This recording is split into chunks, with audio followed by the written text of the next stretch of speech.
Muito bem, pessoal. Vamos então dar sequência aos nossos estudos, ok? Vamos agora ao módulo 2 da nossa matéria. Nós vamos estudar nesse momento a vocação hereditária. Vamos estudar exatamente o que está disposto entre os artigos 1798, 1798 até 1803. Esse é o bloco e aqui está o nosso tema, ok? Muito bem. Vocação hereditária. Vocação hereditária, gente, nada mais é do que a previsão legal sobre as pessoas que têm direito a receber a herança naquele momento. A vocação hereditária ela fixa uma ordem de preferência, não é? Então as pessoas são convocadas para receber numa ordem de preferência. Qual é a ordem prevista? A ordem prevista na lei está lá na frente, no artigo 1829. Rapidamente, vamos falar depois sobre esse artigo com mais calma, mas só para entendermos, a ordem da vocação hereditária é essa aqui, olha. Primeiro recebem os descendentes, depois recebem os ascendentes, depois recebe o cônjuge sobrevivente, também o companheiro sobrevivente e, finalmente, os colaterais. E se não tem nenhum desses, a herança será considerada lá na frente vacante, depois jacente, e aí então vai para o Estado. Jacente, depois vacante e vai para o Estado, ok? Então, nesta exata ordem, quem receber porque é o seu momento, é a sua vez de receber, ele vai receber por direito próprio, ou seja, é o seu momento, é a sua vez, é o seu direito, tá? Então, é diferente do que acontece no instituto chamado representação, sobre o qual eu vou lhes falar um pouquinho aqui adiante, onde alguém é chamado de um degrau mais abaixo, não é a vez dele ainda, mas ele é chamado, ele é galgado para cima e recebe então a herança, porque alguém que estava ali não pode receber porque já é falecido, ou porque foi deserdado, ou porque foi considerado indigno. Então, quando é a vez do cidadão, repito, ele recebe por direito próprio, porque nesta ordem de vocação hereditária é a vez dele receber, ok? Bom, então vamos lá, estamos falando de vocação hereditária, já sabemos, entendemos que a previsão legal acerca de quem deve receber a herança, já sabemos que tem uma ordem legal para esse fim, vamos ver então um funcionamento específico sobre esse assunto. E o primeiro artigo, 1798, ele fala algo importante. Olha lá. Legitimo-se a suceder as pessoas. Bom, em primeiro lugar, essa previsão nos deixa bem clara a ideia de que são pessoas, ou seja, é um ser humano que pode estar vocacionado a receber herança, ou seja, animais ou outro tipo de indicação qualquer que não seja uma pessoa humana, não tem condição de receber herança, ok? Salvo algumas hipóteses que vamos ver aqui na sequência, quando há uma atribuição através de testamento. Aí, então nós vamos entender que é possível também atribuição de herança para pessoa jurídica, para a fundação, da mesma forma, pessoas jurídicas típicas e fundações, ok? Bom, mas voltemos então ao nosso entendimento. Então, em primeiro lugar, quem está legitimado a suceder, quem tem essa capacidade de suceder, são pessoas, ou seja, seres humanos, nascidos, portanto, pessoas vivas. Pessoas falecidas, em tese, não podem receber, ok? Ou, prossegue o artigo, já concebidas, portanto, a proteção do direito de herança ao nascituro. É claro que, como a pessoa, como é alguém que está em fase, em processo de gestação, a consolidação do seu direito à herança depende, obviamente, do seu nascimento com vida. Se infelizmente, não atingir o momento de respirar, se ele não vier ao mundo com vida, a sua o seu direito à herança, ele se esvai, ele se perde, e a partir dele, então, será distribuída entre os outros herdeiros que estão na mesma condição que ele, com a mesma capacidade ou legitimidade sucessória, ok? Mas se ele nasce e por alguns segundos que seja, ele se mostra vivo e vem a morrer na sequência, então ele recolhe a herança, ele recebe a herança e por morrer na sequência é feita uma nova sucessão agora dele para os seus próprios sucessores, ok? Claro, não terá filhos ele, mas terá pais e terá talvez outros parentes colaterais e assim por diante, ok? Então, já sabemos que a legitimação recai sobre pessoas que estejam vivas ou, no mínimo, pelo menos, concebidas no momento da abertura da sucessão, ou seja, quando o autor da herança falece, passa a ter direito à sucessão dos seus bens automaticamente, os seus herdeiros que estejam vivos ou, pelo menos, no mínimo, já concebidos. Bom, o artigo seguinte, o 1799, ele amplia esta rede, ou essa possibilidade, dessa capacidade de herança, não é?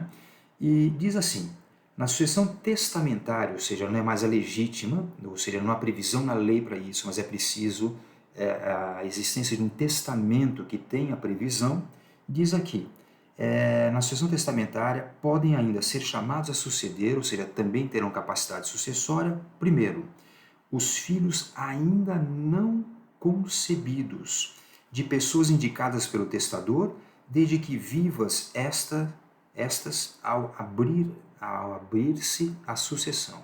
Bom, então veja que aqui ampliou-se. O artigo anterior falava em pessoas vivas ou, no mínimo, concebidas. Agora, há a indicação legal no sentido de que alguém pode deixar em testamento, pode nomear em testamento, alguém que sequer foi concebido. Essa pessoa ainda não concebida, ela tem as características daquilo que nós vamos ver aqui no artigo seguinte, no 1800, ou seja, a chamada prole eventual, ou seja, filhos ainda não concebidos de determinada pessoa. Então quer dizer que, segundo o artigo 1799, inciso 1º, é possível alguém deixar em testamento, nomeando como seu sucessor para receber bens ou direitos, alguém que sequer existe, que sequer se pensa talvez que ele possa ser até mesmo concebido, não é? Então eu posso dizer em testamento que, por exemplo, deixo ou nomeio meu herdeiro os filhos ou o filho da minha filha, ou seja, ela nem engravidou ainda, ela nem casou talvez ainda, mas eu já estou antevendo que se ela tiver este filho, ele será o meu herdeiro testamentário e vai receber aquilo que eu descrever no testamento.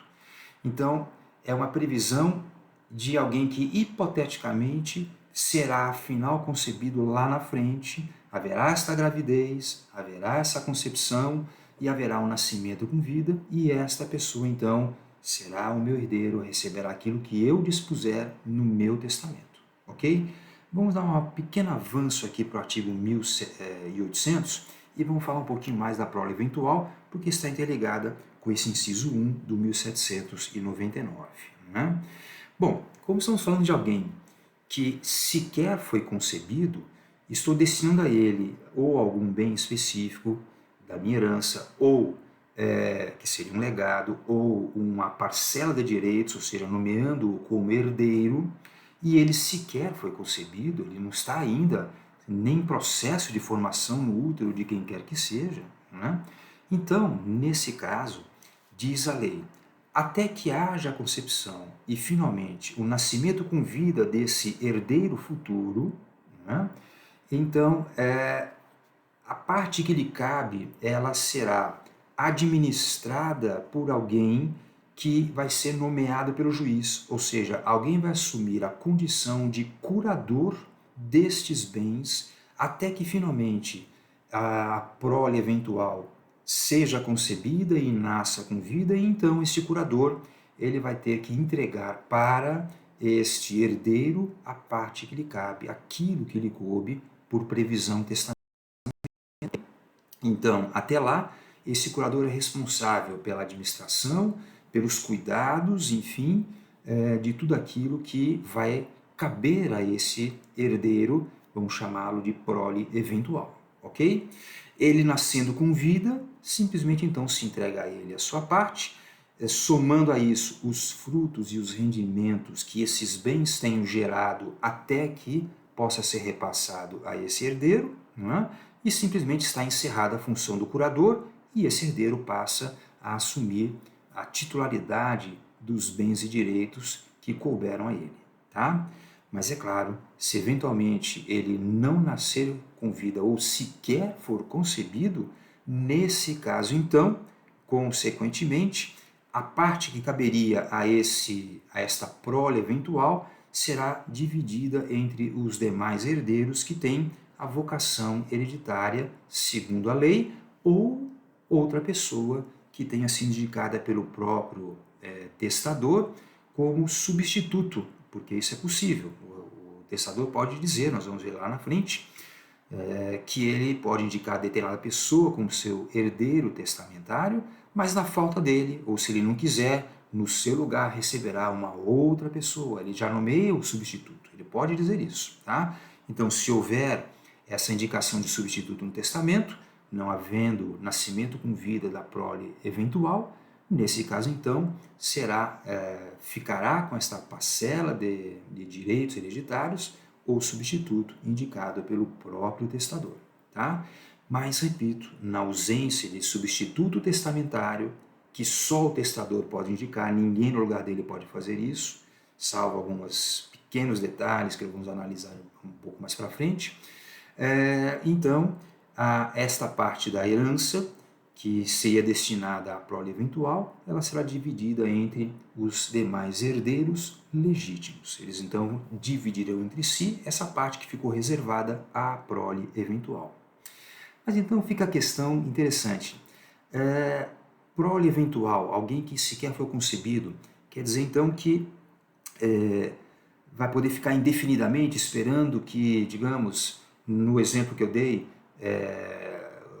a minha filha, afinal de contas, que ali, quando eu fiz o testamento, nem sequer casada era, nem sabia se ela ia casar ou não, nem sabia se ela ia engravidar ou não um dia, mas disse que seria meu herdeiro, o filho dela, né?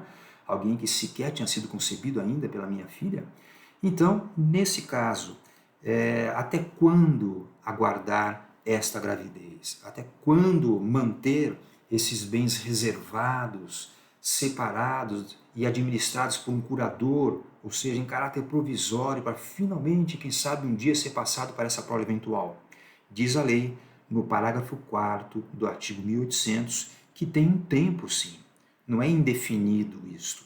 Esta gravidez ou essa concepção tem que acontecer no prazo de 2 anos contados a partir da abertura da sucessão. Ou seja, a partir do falecimento do autor da herança, desse testador, a pessoa indicada por ele como sendo aquela que daria à luz ou teria a concepção desse futuro herdeiro, passa a ter o prazo de 2 anos para conceber.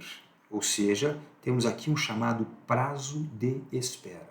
O prazo de espera, então, para a concepção da prole eventual é de 2 anos, contados a partir da abertura da sucessão. Decorridos os 2 anos, se não houver a concepção, se a pessoa indicada por ele não engravidar, não tiver o filho, pelo menos concebido, nesse caso, então, esses direitos hereditários serão, repito, divididos entre os demais herdeiros legítimos ou passados para o substituto indicado pelo próprio testador. Tá? Mas vejam que é interessante, o parágrafo 4º ele fala em concepção, ou seja, vamos ler o artigo. Se decorridos 2 anos após a abertura da sucessão não for concebido o herdeiro, ou seja, não se quer que ele tenha nascido nesses 2 anos. Esses 2 anos são para a concepção. Tem que haver, então, o início da gravidez dentro desse interregno de 2 anos, ok? Fica a dúvida se a questão seria possível de adoção. Seria possível a adoção substituindo a concepção? No meu entender, sim. Na medida em que o processo adotivo ele tem a mesma força de filiação idêntica à de filiação natural, então, nesse caso, no meu entender, teria a mesma consequência jurídica, ou seja, de atribuição a esta prole eventual lá na frente, que não seria natural, mas sim afetiva nos termos adotivos, ok? Muito bem. Seguindo o 1799 de novo, no inciso 2, ele fala da sucessão testamentária de pessoas jurídicas. Então, se eu quiser deixar bens e direitos para uma pessoa jurídica, eu posso, mas isso apenas é possível através de testamento. Na sucessão legítima, não é possível nenhuma pessoa jurídica receber bens de um falecido.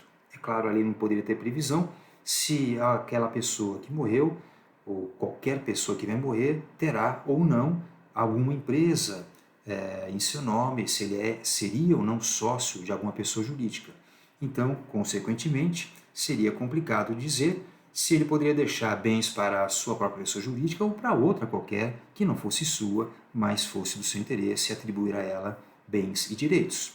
Então, a vocação hereditária, ou seja, a legitimidade testamentária passiva de pessoa jurídica só acontece exclusivamente na sucessão testamentária. É possível, então, indicar uma pessoa jurídica para receber bens, por exemplo, a empresa da qual era sócio, ou a empresa do meu filho, ou uma pessoa jurídica sem fins comerciais, mas, por exemplo, deixar para a igreja X ou Y, e assim por diante vai. Tá? Uma entidade assistencial, então eu posso nomear todas elas ou qualquer uma delas como meu herdeiro, desde que eu faça através de testamento. Testamento válido nos exatos termos previstos na lei. Tá?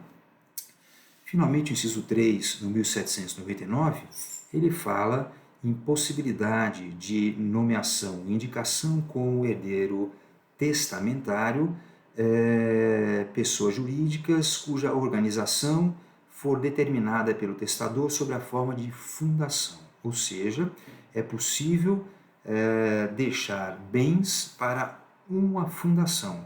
As fundações estão previstas no artigo 62 do Código Civil, e eu posso, então, determinar a criação de uma fundação, destinando valores para a sua constituição, via testamento, ou atribuir bens e direitos a uma fundação já existente, eventualmente. Me parece que algo semelhante aconteceu no caso do Ayrton Senna, quando, afinal de contas, criaram a fundação Ayrton Senna, com valores deixados através da herança que ele atribuiu aos seus herdeiros. Não é?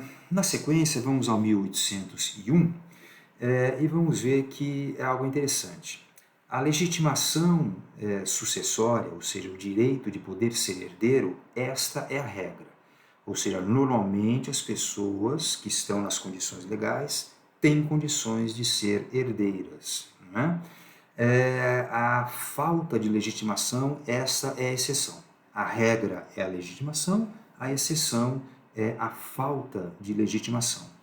Isso é bem compreendido nesse artigo 1801, onde nós vamos ver exatamente proibições para certas pessoas receberem herança. Então vejam lá, artigo 1801, caput.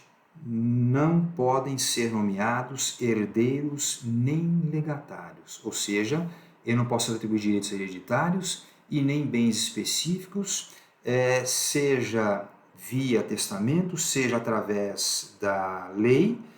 Primeiro, a pessoa que arrogo, ou seja, arrogo é a pedido, a solicitação, escreveu o testamento, nem o seu cônjuge ou o companheiro ou os seus ascendentes e irmãos. Bom, quer dizer então que a lei, numa tentativa de proteger o testador, proibiu de ser beneficiado pelo testamento a pessoa que, a pedido do testador, escreveu para ele o testamento, porque seria muito possível uma fraude testamentária nesse caso, né? Porque ele pode estar, digamos, ditando para mim os termos do seu testamento e eu, maliciosamente, adultero ao escrever, me acrescentando como beneficiário do testamento, sem que o testador saiba ou possa impedir isto. Então, a própria lei protege o testador, protege esse direito de dizer o que eu quero com relação aos meus bens, impedindo que quem escreveu meu testamento, mesmo que ele seja um possível herdeiro meu, herdeiro testamentário ele não poderá ser. Ele pode ser até herdeiro legítimo, não é? Mas não poderá ser testamentário. Escreveu meu testamento, não pode receber bens por testamento e tampouco legados, ok? Direitos ou bens através do testamento. Na sequência, ele diz que também não pode ser herdeiro aquele que foi testemunha do testamento, inciso 2, ou seja, se ele ali está para ser testemunha de que o testamento foi realizado na exata conformidade da lei e que confirma que o testador estava em perfeitas condições de sanidade mental, que o fez de livre e espontânea vontade e que o teor do testamento é aquilo que o testador disse que queria para depois da sua morte, essa pessoa não pode ser também, ao mesmo tempo, herdeira testamentária daquele cidadão. Ou ele é testemunha ou ele é herdeiro. Ele não pode ser testemunha e herdeiro. Ou é um ou é outro. Tá?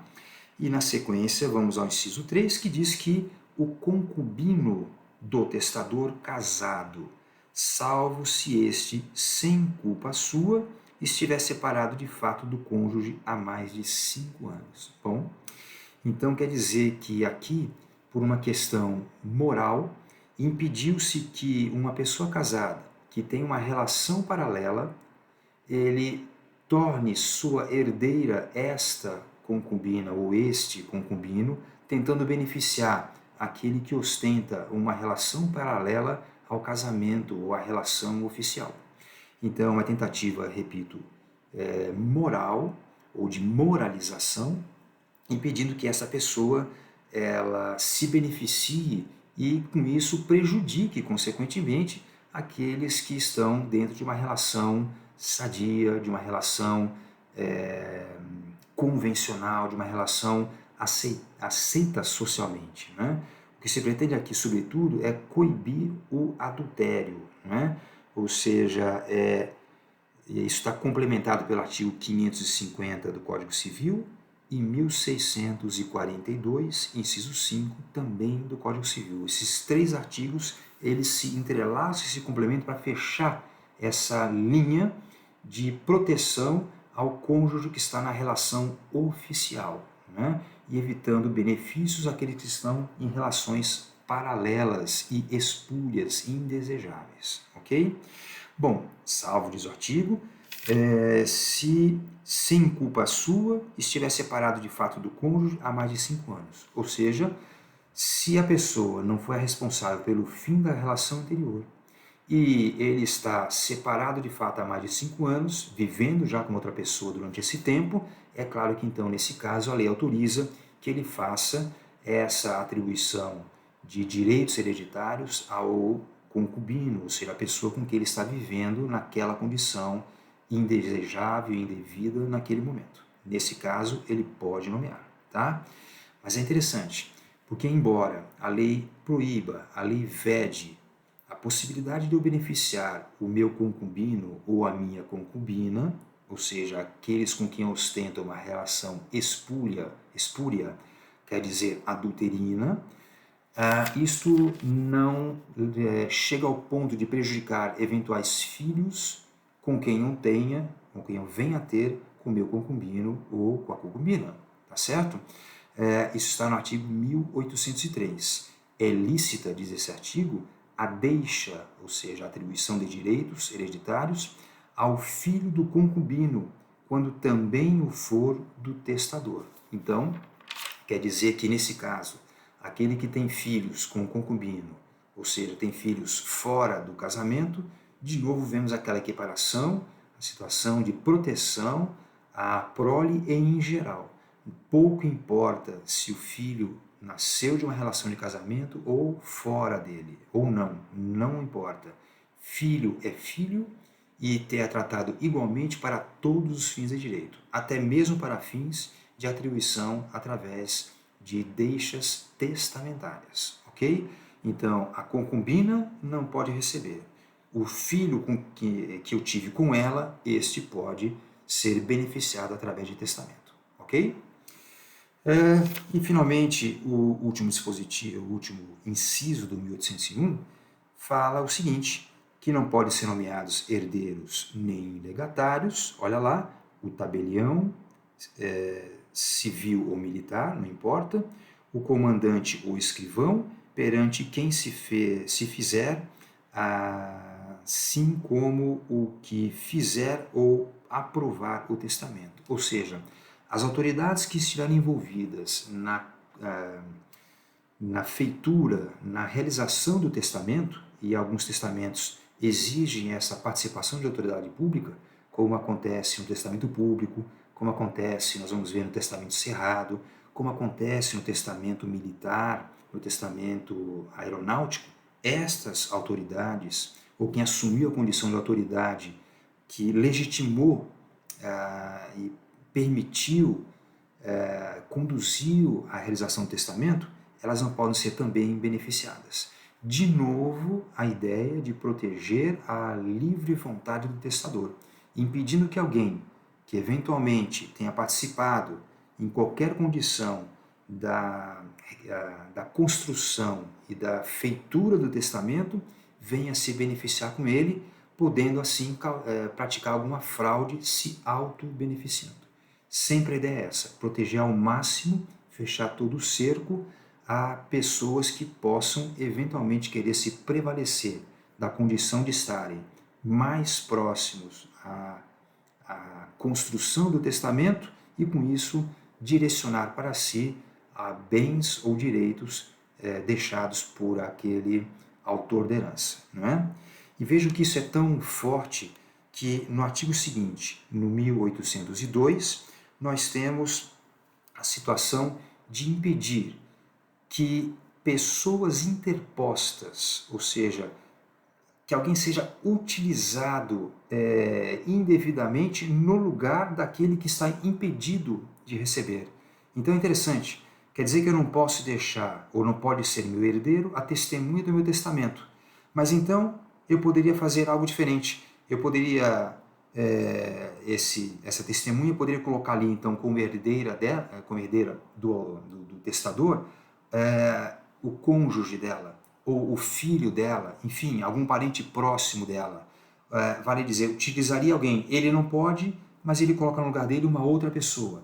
Então, vamos pensar de novo, no outro exemplo, o tabelião que confeccionou o testamento público, ele não pode ser herdeiro naquele testamento, daquela pessoa que testou, mas então ele poderia, numa fraude, colocar ali a mulher dele ou o filho dele como herdeiro daquele testador, né? Esse artigo 1802 veda, fecha esse cerco e impede essa utilização de terceiras pessoas para que elas, terceiros, como laranjas, fiquem para receber direitos no lugar daqueles que estão impedidos, ok? Então, olha lá, o parágrafo único do 1802 diz: presume-se pessoas interpostas, os ascendentes, os descendentes, os irmãos e o cônjuge ou companheiro do não legitimado a suceder. Veja então que é isso que estou falando. Então, todos aqueles que são próximos, seja por relação de parentesco, seja relação de consanguinidade ou não, relação de companheirismo ou de casamento, daquele que está impedido, eles automaticamente são presumidos pessoas interpostas. Claro que às vezes alguém não se encaixa nesse grupo, mas foi utilizado em processo de fraude ou de simulação para ficar no lugar. Se ficar provado que eu utilizei uma outra pessoa com o meu laranja para receber a herança, quando eu não poderia, no meu lugar, então isto inviabilizará a transmissão da herança para aquela pessoa. Tá? Então, de novo, temos todo um processo legal para proteger a vontade livre do testador e impedir fraudes e desvios de vontade por outras pessoas que estejam próximas no momento da confecção do testamento. Tudo isso, repito, ligado à transmissão testamentária. Tá? Isso não foge da sucessão legítima, porque dificilmente essas hipóteses se acomodariam à realidade da transmissão através da vontade da própria lei. Ok? Bom, basicamente, na vocação hereditária, é isso que nós tínhamos que ver, tá certo? Dúvidas, de novo, vamos tirar através do sistema AVAS ou Canvas, ou vocês terão a oportunidade de poder apresentar as suas dúvidas, ou até mesmo através de e-mail. Podem mandar também as suas perguntas e eu dou o feedback, mando de volta a resposta. Meus queridos, mais uma vez, muito obrigado. Até a próxima aula, que vem logo aí na sequência, ainda hoje. Obrigado, um abraço a todos.